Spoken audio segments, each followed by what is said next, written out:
Shala ha sido el encargado de elegir el material de la pareja de Aspe y es que Cecilio ha conocido pocas horas antes que volverá a ocupar el puesto de Zubieta.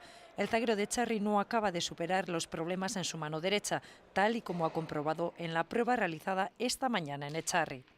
Cecilio está con mucho juego, en el Atano también jugó mucho, mete muchísima velocidad en el partido y bueno, es un contrario bastante difícil, ¿no? Pese a todo, el zaguero rival prefiere verse las caras con el riojano. Hombre, claro, para mí sí, pero bueno, Cecilio también es Cecilio con sus voleas y dejadas y dos paredes y hay que jugar también contra él. Será el primer partido del campeón manomanista en Don Iván Egarasi. Es un frontón distinto, el suelo también tiene bastante brillo, es bastante rápido, pero bueno, lo que digo siempre, en este tipo de frontón normalmente el que primero ataca pues suele hacer daño. Del material, opiniones un tanto contradictorias.